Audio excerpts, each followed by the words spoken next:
ഞാനിന്നിവിടെ ഷെയർ ചെയ്യാൻ പോകുന്നത് എല്ലാ വീട്ടമ്മമാർക്കും തന്നെ നമ്മുടെ ഡെയിലി ലൈഫിൽ യൂസ്ഫുൾ ആവുന്ന കുറേ നല്ല ടിപ്സ് ആൻഡ് ട്രിക്സ് ഒക്കെ കളക്ട് ചെയ്തിട്ടാണ് കേട്ടോ. നമ്മൾ കുറേ സമയമൊക്കെ നിന്ന് കഷ്ടപ്പെട്ട് ചെയ്യുന്ന ജോലികളൊക്കെ സിമ്പിളായിട്ടുള്ള ടിപ്സ് യൂസ് ആക്കി കഴിഞ്ഞാൽ നമുക്ക് അതൊക്കെ പെട്ടെന്ന് ചെയ്ത് തീർക്കാനായിട്ട് സാധിക്കും.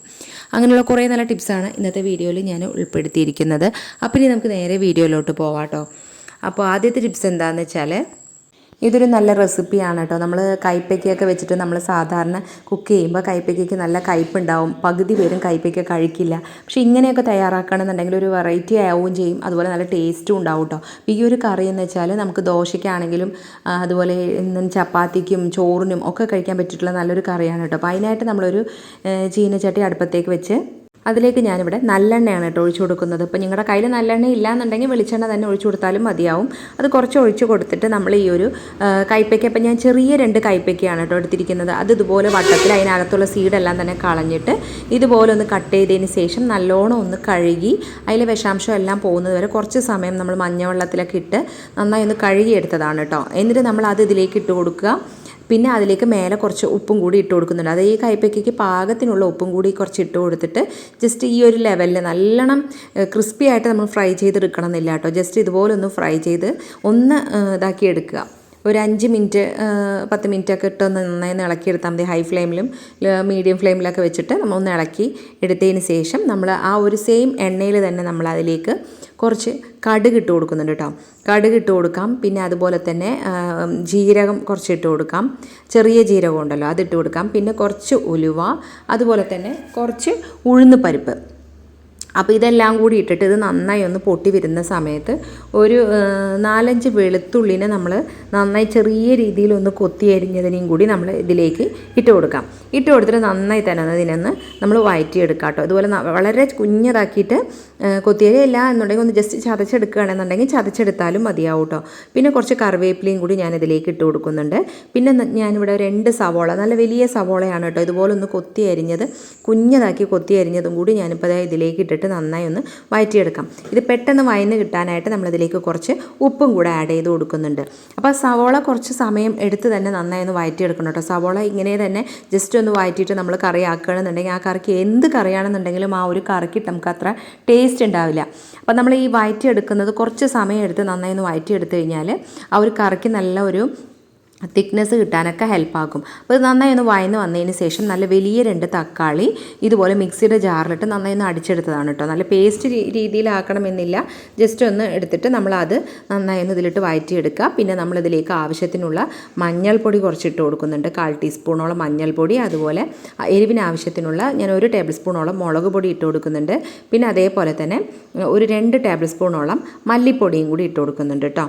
ഇതും കൂടി ഇട്ട് കൊടുത്തിട്ട് നന്നായി തന്നെ ഇതിനൊന്ന് നമ്മളൊന്ന് വഴറ്റിയെടുക്കാം. അപ്പോൾ നമ്മൾ നേരത്തെ ആ ഒരു നമ്മൾ കൈപ്പയ്ക്ക വഴറ്റാനായിട്ട് എടുത്തിട്ടുള്ള ആ ഒരു നല്ലെണ്ണയിൽ തന്നെയാണ് നമ്മളിത് കുക്ക് ചെയ്യുന്നത് കേട്ടോ. പിന്നെ നമ്മൾ കുറച്ച് എണ്ണയൊന്നും കുറച്ച് ആഡ് ചെയ്യുക അങ്ങനെയൊന്നും ചെയ്യുന്നില്ല. എന്നിട്ട് നമ്മൾ പിന്നെ ഇത് നന്നായി ഒന്ന് വഴന്ന് വന്നതിന് ശേഷം നമ്മളൊരു 1.5 ഗ്ലാസ്സോളം വെള്ളം ഇതിലേക്ക് ഇതുപോലെ ഒന്ന് ഒഴിച്ചു കൊടുക്കുന്നുണ്ട്. ഒഴിച്ചു കൊടുത്തിട്ട് പിന്നെ നമ്മൾ ഈ ഒരു വറുത്ത് വെച്ചിരിക്കുന്ന ആ ഒരു കൈപ്പയ്ക്ക ഉണ്ടല്ലോ അതും കൂടി നമ്മളിതിലേക്ക് ആഡ് ചെയ്ത് കൊടുക്കുക. പിന്നെ നമുക്കിതിലേക്ക് ആവശ്യം വരുന്നത് പുളിയാണ് കേട്ടോ. ചെറിയ നാരങ്ങയുടെ വലുപ്പത്ത് പുളി ഞാൻ വെള്ളത്തിലിട്ട് വെച്ചിട്ടുണ്ടായിരുന്നു. പുളി നല്ലോണം ഒന്ന് കഴുകി കുറച്ച് വെള്ളത്തിലിട്ട് വെച്ചിട്ടുണ്ടായിരുന്നു. അതും കൂടി നമ്മൾ ഇതിലേക്ക് ആഡ് ചെയ്ത് കൊടുക്കണം. നമ്മൾ ഈ ടൈമിൽ നമ്മൾ ഉപ്പൊന്ന് ചെക്ക് ചെയ്ത് നോക്കുക. ഉപ്പ് കുറവാണെന്നുണ്ടെങ്കിൽ ആവശ്യത്തിനുള്ള ഉപ്പും കൂടി ഇട്ട് കൊടുക്കാം. പിന്നെ നമ്മൾ അതുപോലെ നന്നായി ഒന്ന് പുളിനെ പിഴിഞ്ഞ് നമ്മൾ നന്നായി ഒന്ന് അരിച്ച് ഇതിലേക്ക് ആ ഒരു വെള്ളം, ശരിക്കും 1 ഗ്ലാസ്സോളം തന്നെ വെള്ളം നമുക്ക് ഇപ്പോൾ ഞാനിതിലേക്ക് ഒഴിച്ചു കൊടുക്കുന്നുണ്ട് കേട്ടോ. അപ്പോൾ ഈ കറി എപ്പോഴും കുറച്ച് കുറുകിയിരിക്കണം. ഒരുപാട് വെള്ളമൊക്കെ ഒഴിച്ച് ലൂസായിട്ടുള്ള കൺസിസ്റ്റൻസിയിൽ നമ്മൾ ആക്കേണ്ട ആവശ്യമില്ല കേട്ടോ.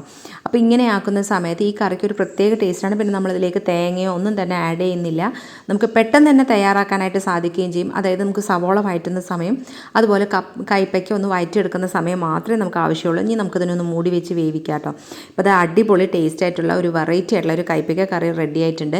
ഇത് നമുക്ക് ചോറിൻ്റെ കൂടെ കഴിക്കാനാണെന്നുണ്ടെങ്കിലും ചപ്പാത്തിയുടെ കൂടെ കഴിക്കാം, അതുപോലെ ദോശ ആപ്പത്തിൻ്റെ കൂടെയൊക്കെ കഴിച്ചാലും നല്ല അടിപൊളി ടേസ്റ്റ് ആയിരിക്കും കേട്ടോ. അപ്പോൾ നിങ്ങൾ ഇതുപോലെ ഒന്ന് ട്രൈ ചെയ്ത് നോക്കുക. ഇനിയിപ്പോൾ അടുത്ത ടിപ്പ് എന്താണെന്ന് വെച്ചാൽ, ഞാനിത് ഇവിടെ തമ്പനയിൽ കണ്ടതുപോലെ തന്നെ കേട്ടോ, കുറച്ച് റോസാപ്പൂവുണ്ട്. അപ്പോൾ നമുക്ക് വല്ല ഫംഗ്ഷനൊക്കെ ഒരു കല്യാണങ്ങൾക്കൊക്കെ പോയി കഴിഞ്ഞാലൊക്കെ നമുക്ക് ഇതുപോലെ കുറേ പൂവൊക്കെ അവിടെ സ്റ്റേജ് ഡെക്കറേറ്റ് ചെയ്തിരിക്കുന്ന അവിടെ നിന്നൊക്കെ നമുക്ക് കിട്ടാറുണ്ട്. മക്കളൊക്കെ ഉണ്ടെന്നുണ്ടെങ്കിൽ അതൊക്കെ എടുത്തിട്ട് വരാറുണ്ട്. പിന്നെ ഇപ്പോൾ നമ്മുടെ വീടുകളിൽ ഇതുപോലെ റോസാ ചെടിയിലൊക്കെ നിറയെ പൂവുണ്ട്, അതൊന്ന് ജസ്റ്റ് ഇങ്ങനെ പൂവ് അതിൻ്റെ ആ ഒരു ഫ്രഷ്നെസ് എല്ലാം പോയിട്ട് ഇങ്ങനെ വാടി വരുന്ന ആ ഒരു ടൈമിൽ നമുക്കത് പറിച്ചെടുക്കാവുന്നതാണ് കേട്ടോ. പിന്നെ അതേപോലെ തന്നെ ഇപ്പോൾ ഓണം സീസണൊക്കെയാണ്, നമ്മളിപ്പോൾ പൂക്കളം ഇടാനായിട്ടൊക്കെ നമ്മൾ ഇഷ്ടംപോലെ പൂക്കളൊക്കെ വാങ്ങിക്കാറുണ്ട്.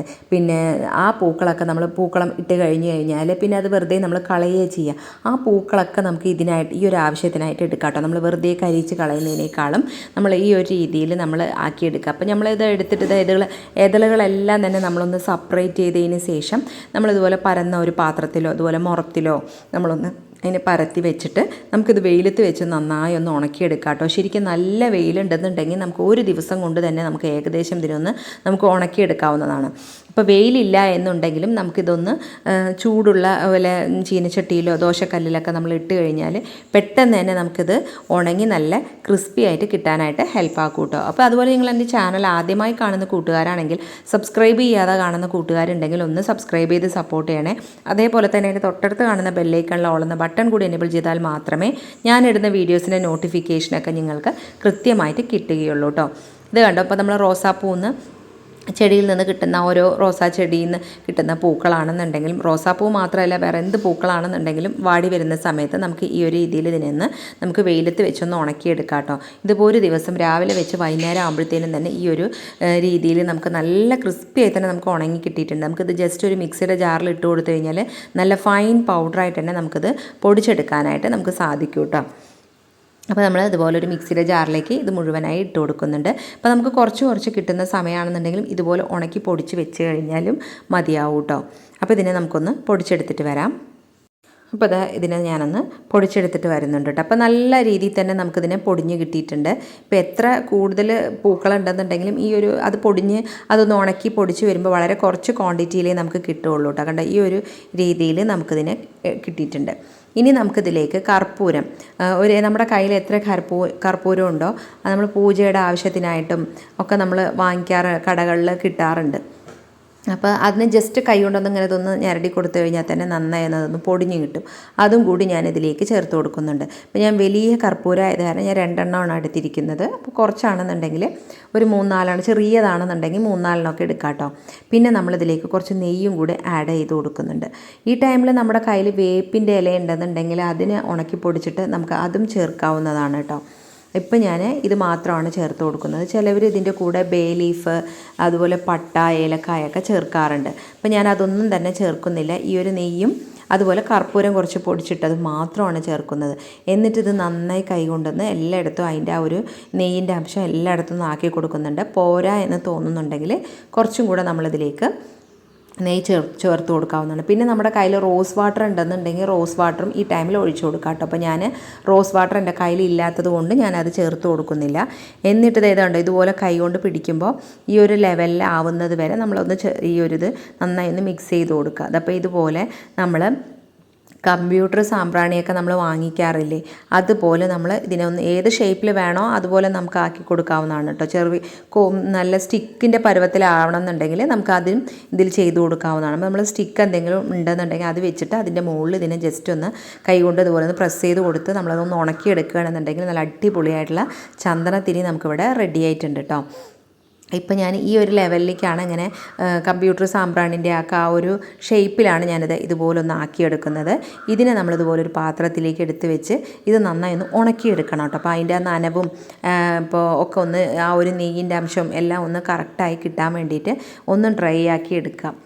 ഇത് കണ്ടോ ഈ ഒരു രീതിയിൽ ഇപ്പോൾ അത് ആ ഒരു കട്ട പോലെ തന്നെ ഇപ്പോൾ താഴെ വീണിട്ടോ അത് പൊട്ടിയിട്ടില്ല. അപ്പോൾ ഇതിനെ നമ്മൾ കത്തിച്ച് വെക്കുകയാണെന്നുണ്ടെങ്കിൽ നമുക്ക് സാമ്പ്രാണിയൊക്കെ നമ്മൾ കത്തിക്കുന്ന ആ ഒരു രീതിയിൽ ചന്ദനത്തിരിയൊക്കെ കത്തിക്കുന്ന രീതിയിൽ തന്നെ നമുക്കത് യൂസാക്കാനും അതുപോലെ നല്ലൊരു മണം കിട്ടാനും ഇപ്പോൾ നമ്മളിതിൽ വേപ്പിൻ്റെ ഇതൊക്കെ നമ്മൾ ചേർത്തിട്ടുണ്ടെന്നുണ്ടെങ്കിൽ വീട്ടിനകത്ത് തന്നെ നല്ലൊരു പോസിറ്റീവ് എനർജിയും കിട്ടും. അതുപോലെ തന്നെ കൊതുകിൻ്റെ ശല്യമൊക്കെ നമുക്ക് ഒഴിവാക്കാനൊക്കെ സാധിക്കും കേട്ടോ.